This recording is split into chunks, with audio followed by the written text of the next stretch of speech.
Hi, ഞാനിന്ന് വന്നിരിക്കുന്നതേ നമ്മൾ ഇതേപോലെ പച്ചക്കയൊക്കെ കൈ കൊണ്ട് മുറിക്കുമ്പോഴത്തേനും നമ്മുടെ കയ്യിലൊക്കെ കറയാവാറുണ്ടല്ലേ. കയ്യിൽ എത്ര കഴുകിയാലും പോകത്തില്ല, പ്രത്യേക ഒരു സൈസ് കറയാണ് ഇതിൻ്റെ. അപ്പം നമ്മൾ കയ്യിൽ കുറച്ച് വെളിച്ചെണ്ണ ഇതേപോലെ പുരട്ടിയതിന് ശേഷം, ഏതെണ്ണയാലും കുഴപ്പമില്ല, കയ്യിൽ പുരട്ടിയതിന് ശേഷം നമ്മൾ ഇതേപോലെ തൊലി മുറിക്കുകയാണെങ്കിലും ഒട്ടും കയ്യിൽ കറ പറ്റത്തില്ല. പിന്നെ നമ്മൾ മുറിച്ചിട്ട് അരിഞ്ഞിടുമ്പോഴും നമ്മൾ ചൂടുവെള്ളത്തിനകത്ത് അരിഞ്ഞിടുക കേട്ടോ. അപ്പം പച്ചക്കായുടെ കറയൊക്കെ പെട്ടെന്ന് തന്നെ പോയി കിട്ടും. നമ്മൾ തോരനൊക്കെ വെക്കുന്നതിന് മുമ്പായിട്ട് തന്നെ അതിൻ്റെ കറയൊക്കെ പോയി കിട്ടും. അപ്പോൾ ഇങ്ങനെ ചെയ്യാം. അടുത്ത ടിപ്പെന്ന് പറഞ്ഞാൽ നമുക്ക് ആവശ്യമായിട്ടുള്ളത് മുട്ടത്തോടും അതുപോലെ കോൾഗേറ്റ്, വിനാഗിരി. അപ്പോൾ ഈ സാധനങ്ങളാണ് കേട്ടോ. അപ്പം നമുക്കിനി ഇതങ്ങ് മാറ്റി വെക്കാം. അപ്പോൾ നമുക്ക് ആദ്യമായിട്ട് മുട്ടത്തോടൊന്ന് മിക്സിയുടെ ജാറിൽ പൊടിച്ചെടുക്കുക. അപ്പോൾ ജാറ് നല്ല ക്ലീനായിട്ട് കിട്ടുന്നത് മാത്രമല്ല, ജാറിൻ്റെ ആ അകത്തുള്ള ബ്ലേഡൊക്കെ ഉണ്ടല്ലോ, നല്ല രീതിയിൽ മൂർച്ച കൂടി കിട്ടും കേട്ടോ. അപ്പോൾ ഇത് മുട്ടത്തോട് ഇങ്ങനെ 2-3 ഇട്ട് പൊടിക്കുകയാണെങ്കിൽ നമ്മൾ ജാറിൻ്റെ മിക്സിയുടെ ജാറിൻ്റെ ഈ ബ്ലേഡൊക്കെ നല്ല രീതിയിൽ മൂർച്ച കൂടി കിട്ടും. അപ്പോൾ ഞാൻ പൊടിച്ചെടുത്തിട്ടുണ്ടേ. ഇനി നമുക്ക് ഇതിനകത്ത് തട്ടിയിടാം. ഇപ്പം നല്ല പൊടിയണമെന്നില്ല, ജസ്റ്റ് ഇങ്ങനെയൊന്ന് പൊടിച്ചാൽ മാത്രം മതി, പെട്ടെന്ന് പൊടിഞ്ഞു കിട്ടും കേട്ടോ.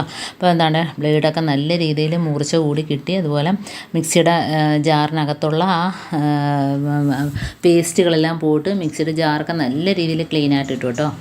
ഉണങ്ങിയിരിക്കുന്ന വേസ്റ്റൊക്കെ പോയിട്ട്. അപ്പം ഇനി നമുക്ക് ഈ പൊടിയിൽ ഇട്ട് കൊടുക്കേണ്ടുള്ളതെന്ന് വെച്ചാൽ, ആദ്യം നമുക്ക് കുറച്ച് കോൾഗേറ്റ് ഇട്ട് കൊടുക്കാം. അപ്പോൾ വൈറ്റ് കളറാണ് ഏറ്റവും നല്ലത് കേട്ടോ. കോൾഗേറ്റ് എടുക്കുമ്പം വൈറ്റ് കളർ തന്നെ എടുക്കുക.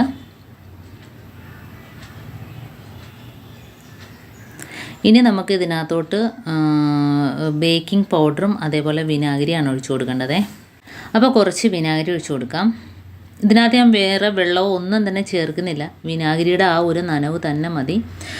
അപ്പോൾ നമുക്ക് ഇത് വെച്ചിട്ട് തന്നെ നമുക്ക് പാത്രങ്ങളാണേലും വാഷ് ബേസിനാണേലും സിങ്കാണേലും അതേപോലെ ബാത്റൂമിൻ്റെ ഓൾ ടൈലും ഫ്ലോർ ടൈലും എല്ലാം സൂപ്പറായിട്ട് നമുക്ക് ക്ലീൻ ചെയ്യാം. അപ്പോൾ ഞാൻ കുറച്ച് ബേക്കിംഗ് പൗഡർ ഇട്ട് കൊടുത്തിട്ടുണ്ട്.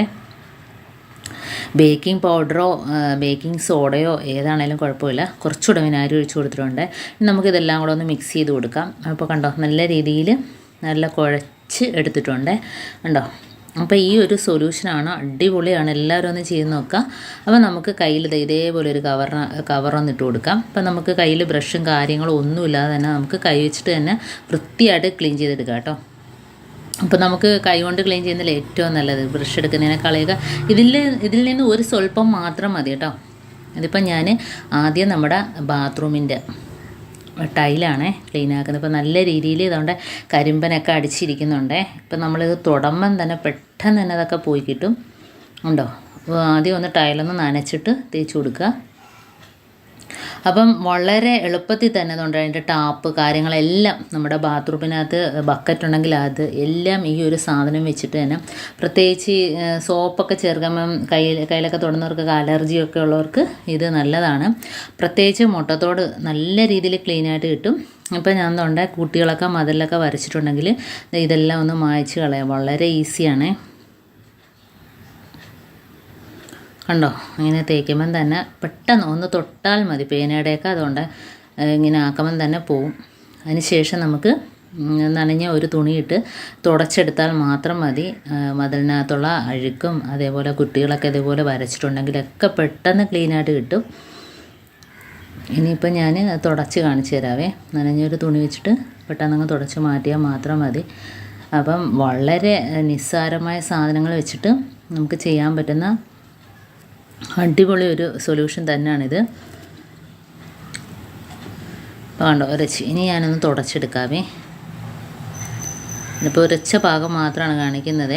ഇനിയിപ്പം ഒരു ടവൽ നനച്ചിട്ട് തുടച്ചെടുക്കുമ്പോഴത്തേന് നോക്കണം വ്യത്യാസം. അപ്പോൾ കണ്ടോ, പഴയ ഒരു തുണി വെച്ചിട്ട് തുടച്ചെടുക്കുക.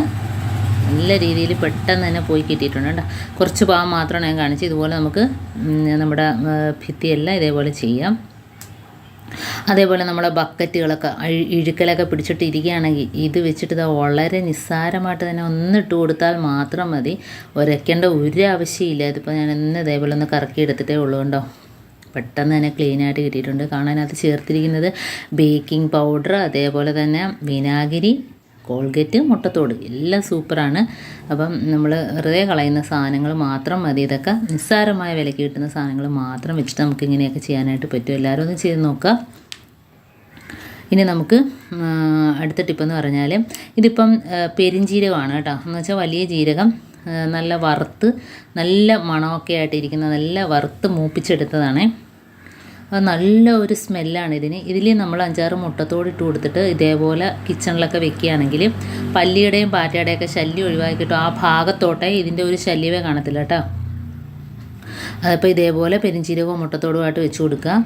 അപ്പോൾ എലിയും പല്ലിയൊക്കെ ഇവിടെയൊക്കെയാണ് വരുന്നത്, ഭാഗത്തൊക്കെ വെച്ച് കൊടുക്കുക. അതങ്ങ് പൊയ്ക്കോളും. ഈ ഒരു സ്മെല്ല് അതിന് ഇഷ്ടമല്ല കേട്ടോ.